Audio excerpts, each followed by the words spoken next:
And when you turn, you full sprint to me. Go, full sprint. And stop it right there, good.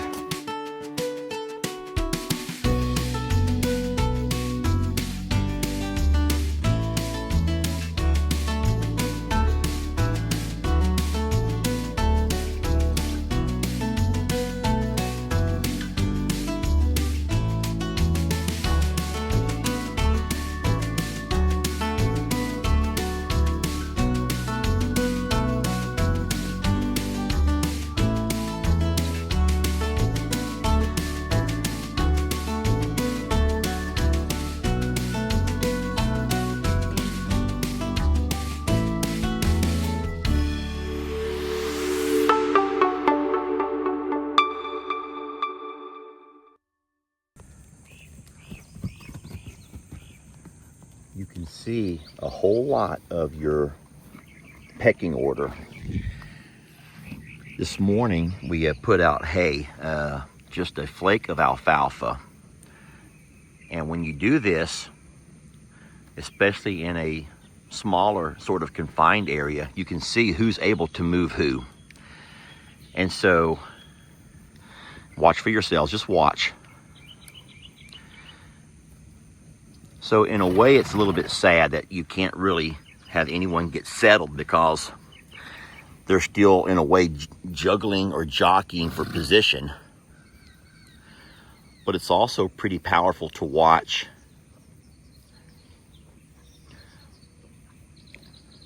So the sad thing is, I do believe that Prim is the lowest on the totem pole. She's the lowest of all on pecking order. And I feel bad for her. Now there's more hay, guys. There's more hay. Come on, Prim. There's more hay. I put out a flake for everybody. Well, I put out 5 large flakes. This is a pretty good sized flake of hay. And here's what I've discovered. Now Jamie may see it differently, and that's fine. But here's that 5th flake over here. Come on, Prim, baby. Guys, no one has to be without. So let me try to find a good vantage point. So the high horse in all of this, in this herd, is Talus. Talus has claimed the high horse spot. So Talus is by far number 1. It's easy to see. It's always easy to see who's number 1 and then who's last would be Prim. And I hate that for Prim. She's such a good girl. But it's very easy to see that Talus takes whatever spot he wants and Prim always gets last. Now watch this. Now Talus just now moved Val. So they're just gonna flip-flop places. Okay, fine. I was hoping that we could see Val go move somebody else because that happens sometimes. And believe it or not, Val can move some, but she can't move them all. And then I'll also say that what I think is a little bit sad is that not only, oh, watch this here. So that's an example of Talus moving Stormy, but now Stormy is going to go by and move Prim.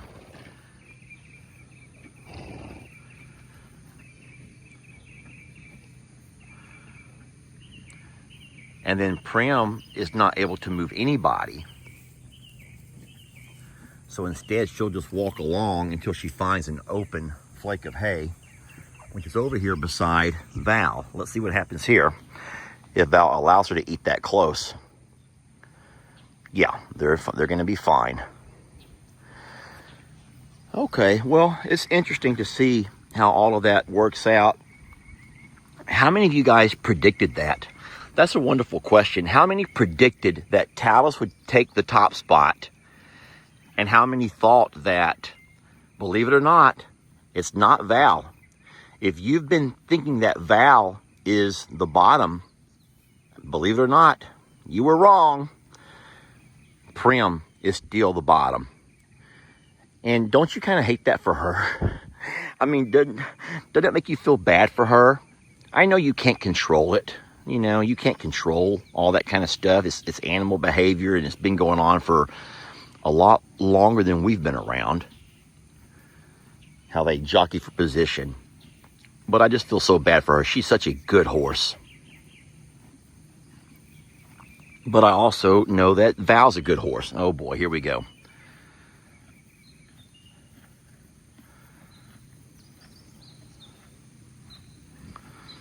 Hey, sweetie.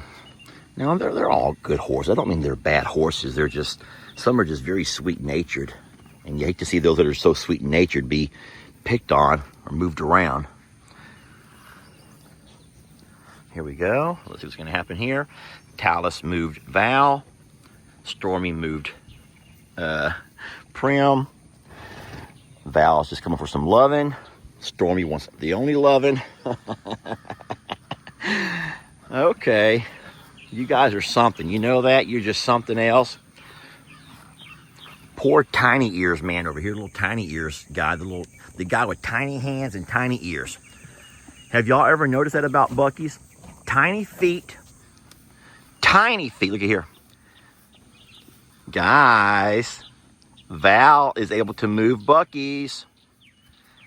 So Val, who was the lowest horse over there at the other property, has now found herself higher up than Bucky's and Prim. So she kind of comes in third on all of our pecking orders. Now this over here is our matriarch of the whole, this is the whole crew right there, y'all. She's the boss of them all. Bucky's, I was just laughing at your tiny ears and your tiny feet. He has tiny feet and tiny ears. Jeez. But he's not a tiny man, y'all. Don't even get it twisted. He's not a tiny man. All right, well, that was interesting. I didn't know if you guys have seen the pecking order. I don't know if Jamie's talked about it. I have no idea. This may be all second nature to you. But that's how it breaks down.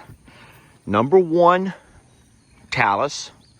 Number 2, Storm. Number 3, Val. Number 4, Bucky's / Ivy. And number 5 is Prim.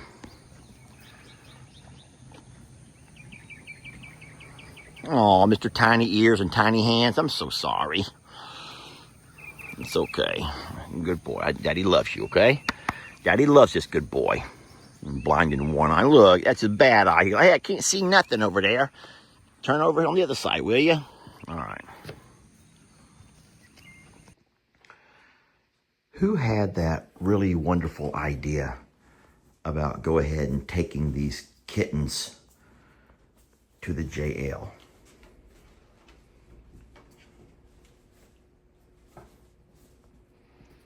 I like that idea. I'm starting to really like that idea. I think it might be time. Olive, what are you doing in here? What have you done, sweetie? Huh? What have you done? Daniel, what have you guys done in here? I'm not gonna love on you now. I'm not going to love on bad kitties. I'm not going to love on bad kitties. I only love sweet kitties who don't make messes. That's that's smart to get on outside where you belong. Who wants to go with Mama outside? Who wants to go with Mama? Daniel, there you go. Olive, you want to go outside with your Mama? Olive, look, Mama's going outside. You want to go with your Mama? Olive, why don't you go outside with Mama so I can clean up now? Olive, sweetie. Hey, Trixie. Olive, why don't you go outside with Mama so I can clean up a little bit? I know, Trixie. We're going to get blamed for this, ain't we? We're going to get blamed for this. That's what it always happens. That's what it always happens. It doesn't matter what you're over here doing. You're still going to get blamed. You do know that, right? And it doesn't matter that you can't see nothing and you can't hear nothing. But you're still going to get blamed for this. You do know that, right? Mm-hmm. That's how it always happens. Who else is going to get blamed? You know you're going to get blamed for this too, right? It's your fault. It is mostly your fault. Who else? Who else's fault is it? You know it's mostly your fault too, right? It's your fault. Oh, Lord. Bernadette, I thought you were going outside for a little bit. Oh, she's looking for something else to mess with. Okay, well, let me... Go on. Go on. No, going outside so I can clean up. Hey. Hey, you two. What do you do? Oh, that's... Oh, Lordy. Now the entire... Oh, my... Not you too, Morrow. I'm trying to clean up, Ranch Hand. Oh, Lord, Lord.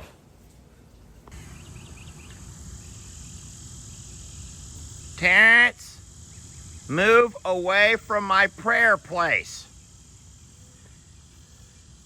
That's my prayer place. You got 20 acres. 20 acres you can take your family around to scratch. I don't think he and P-Pat really care about my wishes. I'm coming over there. Let's walk over there and see what they're doing.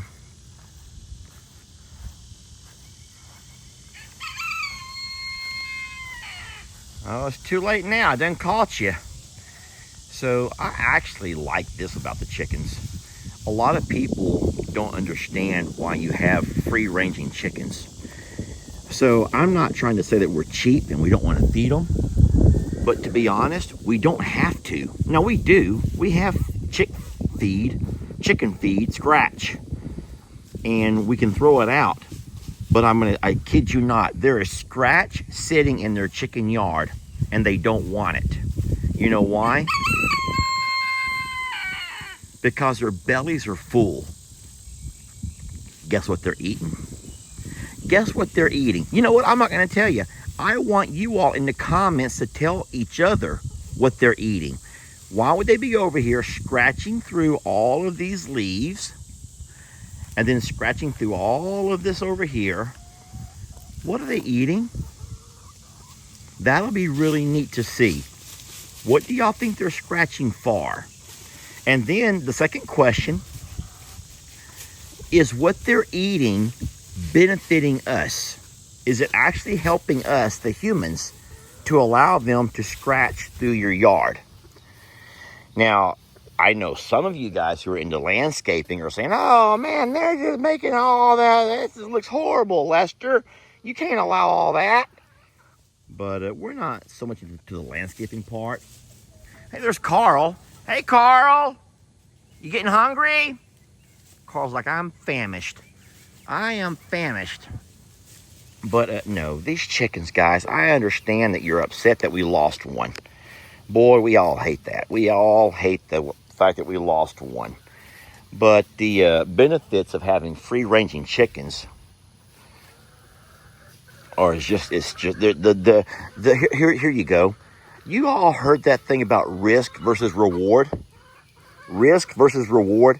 I do believe that the reward of having free-ranging chickens heavily outweighs the risk. And Terrance agrees. We have our livestock guardian dogs that we need to make sure we keep out of the house more. We feel bad for them because it's so hot. Let them come in and, cool off by day. And you all do know that the attack that we had happened by day when our dogs were inside, I believe. I don't know that for a fact. But let's not forget that Miss Pat lost her chicken by the fox. And that also happened by day. And Millie was there, but oversleeping on her front porch. So there's no guarantees, guys. They are chickens, and sometimes you lose one here or there. We're not being neglectful. We do put them up at night when they're they're most vulnerable, and then we let them out by day, and we just hope they stay close by. Carl, I'm gonna get you something to eat, okay, bud? You look really good.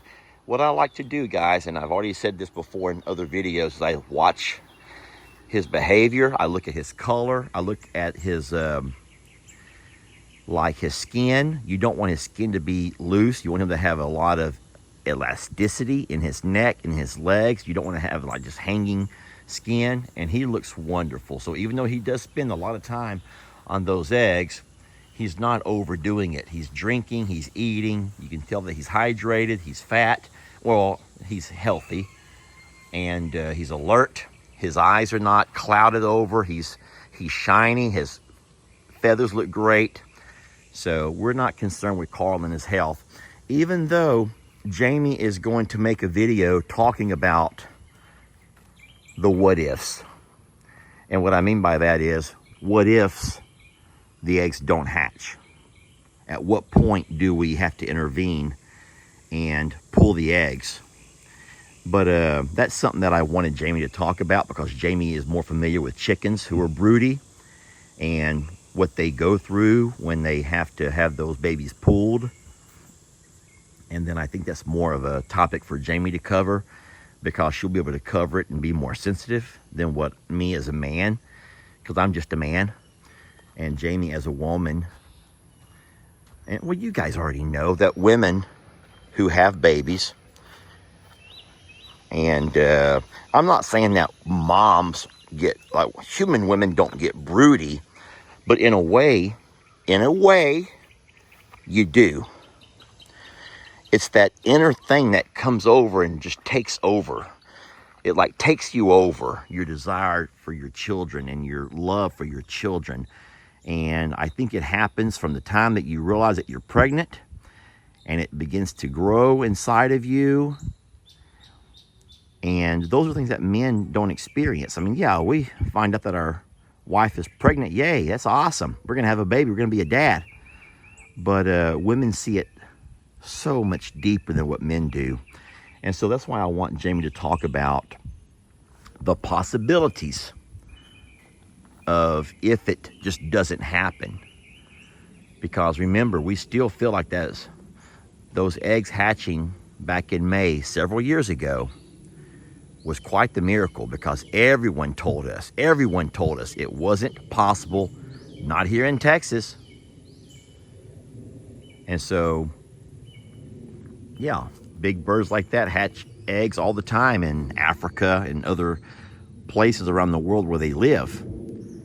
But usually you have to have eggs hatch in a controlled environment through an incubation system, not just out in your pastures, not in captivity.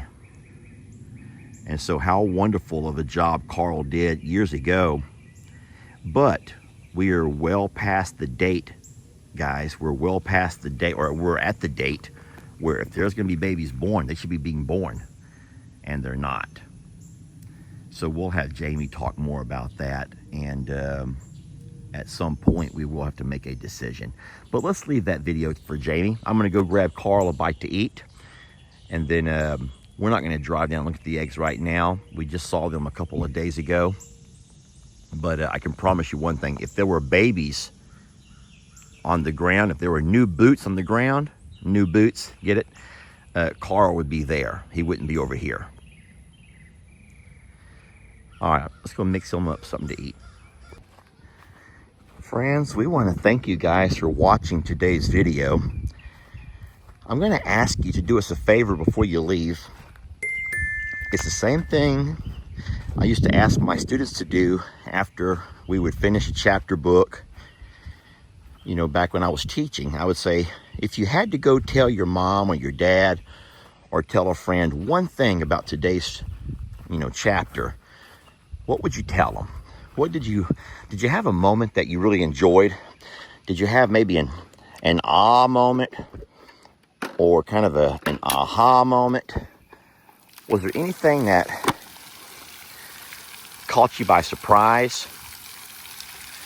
And we would love to hear about that. Let us know what kind of things you enjoyed. If there was a special part of today's video that you really enjoyed the most, we'd love to hear about it.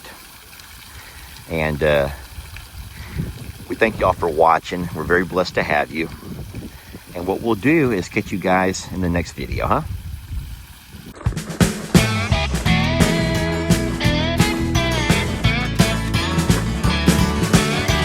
Don't let let your troubles fester. Come watch Longhorn Lester. Yeah, something like that.